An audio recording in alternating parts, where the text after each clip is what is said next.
The Grand Theft Auto 6 Netflix gameplay reveal is already being leaked, and with 90% of people buying the premium version of the game, you know the anticipation is just off the charts. But thanks to a GTA 6 insider, we already know a ton of details about this gameplay reveal. The number one fundamental mechanic that seems unique is the fact that Jason and Lucia can reportedly work together during gameplay, and it's beyond just simply switching between the two characters. So it sounds like what you do with one character will affect what the other character can then do in response. Because one main theme that seems to get emphasized all the time is that the world is highly reactive, with every single action allowing new gameplay possibilities, so it is far from just a linear storyline. And just one example of this is an official patent from Rockstar, where down to the character animations, they have built a library of small building blocks for character movements, and these blocks can be combined in various ways to create a wide range of animations.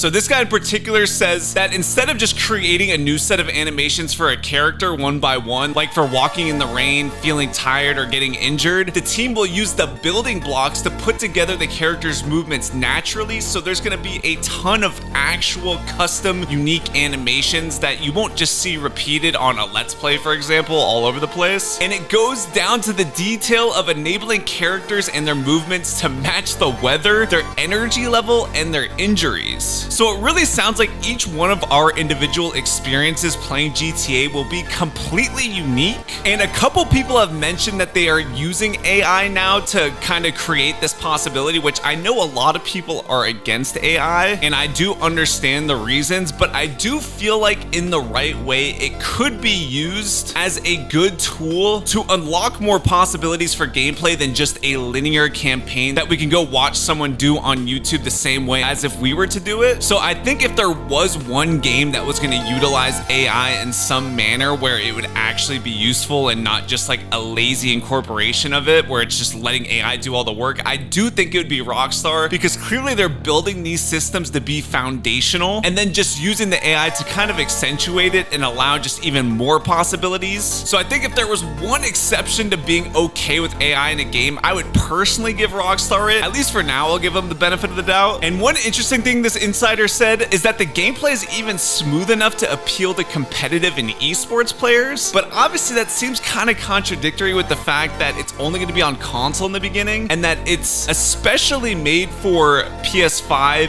DualSense and PS5 Pro features. So obviously a lot of the sweaty esports people all play keyboard and mouse and on PC now, and obviously with how big of a world GTA is, you would think that the PS5 Pro pretty limited in terms of the performance compared to like a brand new graphics card or something like that. So it's hard to kind of see how it'll appeal to these competitive people, since obviously how the game feels and performs is the number one most important, it's not the graphics or anything. So I'm interested to see how that pans out, and that will be one thing I cannot wait to see more detail on. But a more interesting thing is the fact that he has emphasized that UGC, or user generated content, is going to be a big focus in GTA 6, that it can enable branded storylines and movie style campaigns that alter the GTA 6 world. So it seems like this goes further than just being able to create your own map or whatever, but instead they're giving more tools to actually create content inside of the world and not just something you can purely play. If they're talking about the fact that GTA 6's technology was developed with film and TV applications in mind, that sounds completely different than just like a custom Roblox game or something like that, or a custom Minecraft server, because there's more of an emphasis on the TV film side versus just the game side. But obviously I would imagine they're still going to have that whole game side too. I don't know if that's going to come with GTA Online later on or what, but just to have that total other outlook on it is pretty interesting. And I think it'll allow a whole new wave of creativity for people, because I feel like a lot of games recently have had like a lackluster, replay mode that people would use to create unique content. So I imagine, especially because this is on Netflix and they host film and TV themselves, you would think this aspect of the game would be a decently big focus in this reveal, because I would imagine it would help Netflix in some way. I'm not exactly sure how, but you would think there would be more of a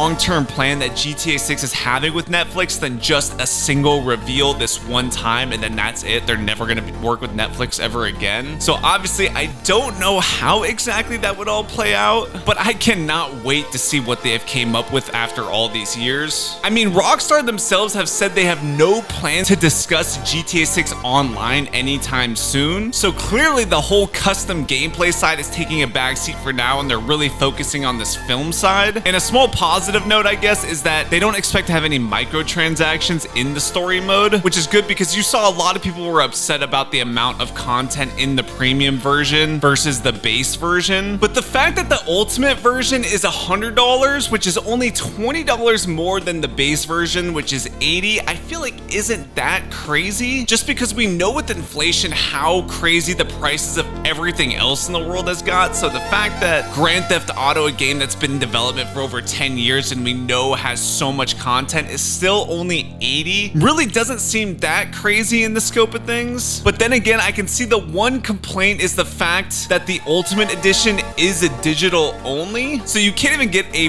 physical copy of the Ultimate version, which seems kind of weird. You would think they would have some crazy pre-order bundle or something you could get with a bunch of custom stuff, like I know they used to do with Call of Duty back in the day, and I'm pretty sure even GTA 5 had something like that, where even if it was more than $100, they would include like a bunch of the concept art and, you know, just random cool stuff for people to collect. I'm honestly shocked that they didn't do anything like that, but I guess that just goes to show there wasn't a ton of money to be made on that. I don't know. But I mean, even Call of Duty has a premium version that's $100 and they release a game every single year, and I feel like that doesn't get nearly as big of an uproar as GTA did, which is just kind of surprising to me because of the amount of effort we know that went into this game. But I have a feeling after people watch this reveal, they're going to be more than happy to shovel out $100 plus for this. So I think in the end, people won't really care, and obviously the pre-order numbers have been crazy, so clearly there's some people complaining, but most people are going to end up buying it anyway, even if they complain a little bit. But as a general summary of what we can expect during this Netflix reveal is that, of course, we'll get an overview of the complex gameplay and cinematics. The real-life actors will be shown at the end too, which I know there's been this whole drama with Lucia's Instagram. She was either getting banned or disabling it and then coming back, so I don't really know what's going on with all that. I don't know if they were trying to hype it up on purpose or hype her up as a character or what. But then we'll also get the entire story plot and structure, as well as a reveal of 80 new mechanics and 300 plus activities, which is just absolutely insane. I cannot wait to see this on August 27th. I don't know if Netflix shows the live viewer count on live streams in general, because I don't know how many live streams they've done like this, but I would be so curious to see how many live viewers at once this gets, because it's gotta be pretty on par with like the Super Bowl or something like that. I don't know if it'd be as crazy as the World Cup, but it's definitely gonna be one of the most live tuned into events of all time. So if you made it this far, let me know how many viewers at once you think it's going to peak at. Drop a like if you learned something new, and I'll see you guys in the next one.